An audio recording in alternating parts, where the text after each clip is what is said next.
Who's that? That's me. Okay. So maybe just describe exactly what that person's wearing when you're wearing those investment chips right now. Good. So stop with Now, these two will waste no time throwing each other under the bus, and in doing so, help detectives uncover a murder so senseless, it defies belief. He was like, hey, I just shot someone. Honestly, he wanted to go shooting, so I watched him shoot. I was trying to tell him to stop, and he fired 4 shots. On the morning of May 1st, 2025, employees with Albuquerque Community Safety discovered 23-year-old Christopher Sturluson dead inside a tent in an arroyo near Carlisle Boulevard and Montgomery Boulevard in northeast Albuquerque. He had been shot during the night.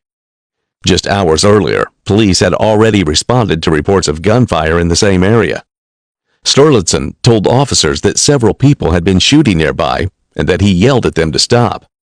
When detectives reviewed surveillance footage from nearby buildings, they spotted 2 teenagers walking just feet from Sturluson's tent moments before the gunshots were heard. The 2 were identified as 18-year-old Joshua Curtis and 17-year-old Adrian Brown. In the meantime, Curtis had disappeared, but detectives were able to locate Adrian Brown, so they brought him in for questioning, hoping to understand why anyone would start shooting at a stranger sleeping in a tent. I was just going to ask, do you have like a lot of friends or anything hanging out with? Like 4 or 5 friends now. Okay. How are they with you? They're Supportive of this? Yes. Are they your age or they older? older. How old are they? One friend is 20, one friend is about 21, one friend is 8, he just turned 18, another friend's 18, and that's really all I can think of. So you know old people? Yeah. Nobody's younger than me that I hang out with. Yeah. That's good, because it shows character.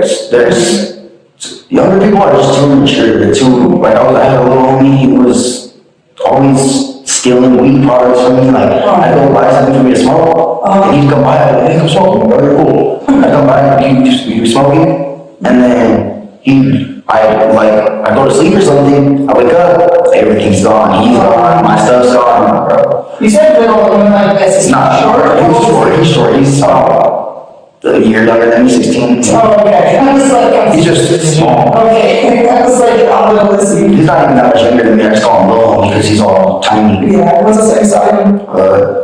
Honestly, last night, because I just cut him off last night. Why? Because he stole something else from me. No. So, Yes? yeah, so I just dropped him off in the middle of the road and I was bringing my grandma's car back to her. And I was like, bro, I don't want to be rude to you, but you want to walk on the dog. I was like, I can't take that stealing from you no more. But he stole? He stole another weed pen. Okay. It doesn't even really matter, it's $25, but You know, it's a principle. yeah, no, it's just a It's principle a principle and loyalty. Right, and you're allowing somebody in your home and they're stealing things from you. Right. Yeah, that's not okay. What's his name? Drayden? Drayden. I've never heard that name. Drayden. Yeah. D-R-A-Y-D-E-N. Ayden. Drayden. Okay.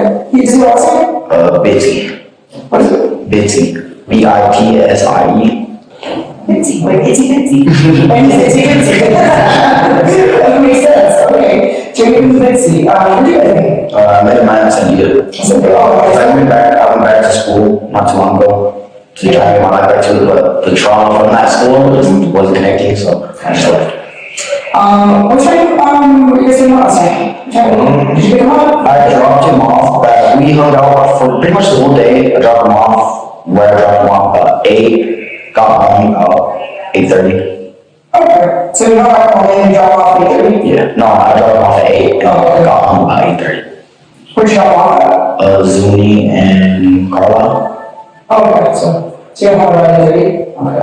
From the very start, detectives wanted Adrian to believe this conversation would be fairly relaxed. Of course, they wanted to hear about the events of the day, but if they'd asked him directly, he would have been much more guarded. That's why they framed it as a conversation about his group of friends,